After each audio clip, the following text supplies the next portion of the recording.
Cerca de Londres, en el municipio de Richmond upon Thames, se encuentra uno de los edificios reales más impresionantes de Inglaterra, el Palacio de Hampton Court. Este palacio de estilo Tudor fue mandado construir por el cardenal Wolsey y ofrecido como regalo a Enrique VIII, quien durante su reinado lo utilizó como residencia oficial. Desde su proyecto original, Hampton Court fue ampliándose y modificándose hasta rodearse de jardines que fueron diseñados por el arquitecto Sir Christopher Wren para el rey Guillermo III. Los jardines de Hampton Court incorporaban un laberinto hecho con setos de cierta altura, una práctica lúdica en la decoración de jardines que se había extendido en la Edad Media y de cuya popularidad en los siglos XVI y XVII dan también claro testimonio los jardines de Versalles. Un laberinto de este tipo se ha conservado también hasta hoy en los Reales Alcázares de Sevilla. El laberinto de Hampton Court iba a tener, además, una significación muy particular en la historia de la psicología. Ratas en el laberinto. Los inicios de la experimentación en psicología del aprendizaje.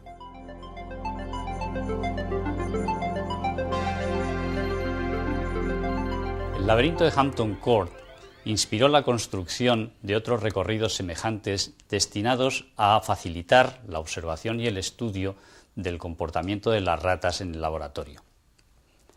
El principal responsable de introducir el laberinto en el laboratorio para estudiar el aprendizaje animal fue un psicólogo norteamericano de comienzos de nuestro siglo llamado Willard Stanton Small. Willard Stanton Small perteneció a la primera generación de psicólogos norteamericanos que, influidos por el pensamiento darwinista, se interesaron por la mente de los animales. La idea de la continuidad evolutiva de los organismos, que tan convincentemente había defendido Darwin, había dado un gran impulso al estudio de las capacidades mentales de las distintas especies.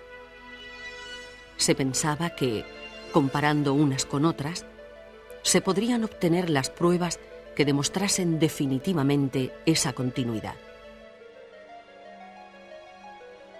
El iniciador de este enfoque psicológico comparativo fue el propio Darwin, que en su libro La expresión de las emociones en los animales y en el hombre señaló la semejanza que había entre las expresiones emocionales de los seres humanos y algunos comportamientos animales. El propósito de Darwin era fundamentar de este modo la tesis de que las expresiones humanas son el resultado de unos comportamientos que fueron adaptativamente útiles en una fase evolutiva anterior.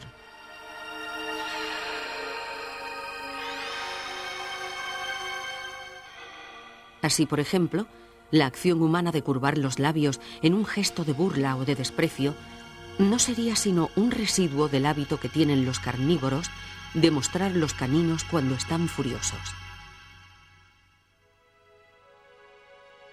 La aproximación darwiniana a la psicología animal y comparada tuvo en Inglaterra numerosos continuadores. Uno de los más destacados fue el naturalista George John Romanes, quien recopiló numerosos ejemplos de comportamientos de animales para inferir de ellos su inteligencia e intenciones. De este modo, quiso llegar a entender sus procesos mentales. Este procedimiento, sin embargo, llegó a conocerse despectivamente como método anecdótico y fue duramente criticado por su escaso rigor, ya que se basaba en datos procedentes de fuentes muy diversas y no siempre fiables.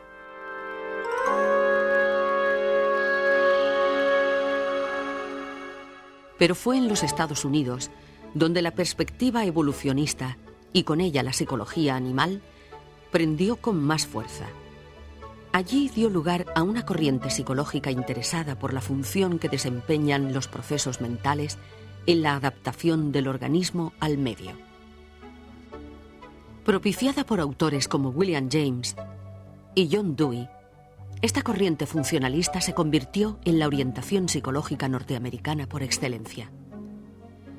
Entre los nombres más significativos de este primer funcionalismo americano se cuentan también los de James Mark Baldwin y Granville Stanley Hall. Hall presidía por entonces la Universidad de Clark, a la que había dotado de un moderno laboratorio psicológico donde se realizaban estudios con animales. A cargo del laboratorio se hallaba un discípulo de Hall, Edmund Clark Sanford, bajo cuya dirección Small iba a realizar sus investigaciones entre 1896 y 1901. Small compartía con buena parte de los primeros cultivadores de la psicología comparada la preocupación de seleccionar problemas que fueran compatibles con la vida normal de los animales que se estudiaban. Precisamente por ello eligió el laberinto, un aparato que, según él, se asemeja mucho a las condiciones naturales en que se desenvuelve la rata.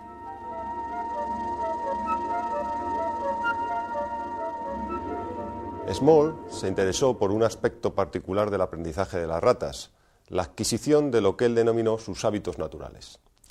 Para ello adaptó la planta del laberinto de Hampton Court en sentido rectangular y estudió la asociación que se establecía entre su recorrido y la consecución de una pequeña cantidad de comida que se depositaba en la meta.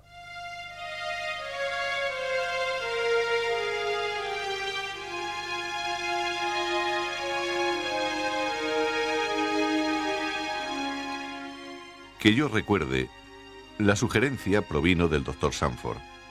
Le comenté las actividades características de las ratas y la necesidad de idear un aparato que se adecuase a sus actividades. Estoy casi seguro de que la respuesta del Dr. Sanford fue sugerir el laberinto.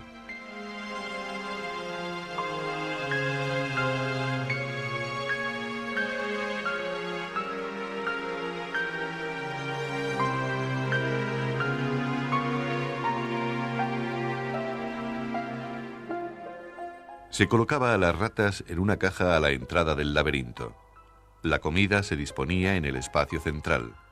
Para conseguirla, las ratas tenían que recorrer el laberinto que habían podido explorar previamente durante toda la noche. Se las mantenía con hambre para que emprendieran la tarea con energía.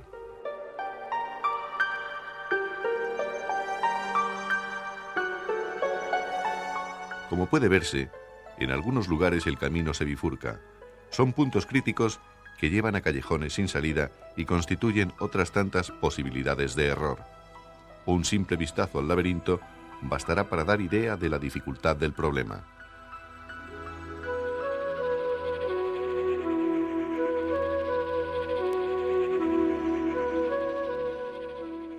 La rata se está moviendo constantemente cuando entra en el laberinto. Es, desde el punto de vista psíquico, un confuso complejo de factores, entre los que destacan el hambre, la percepción del olor de la comida,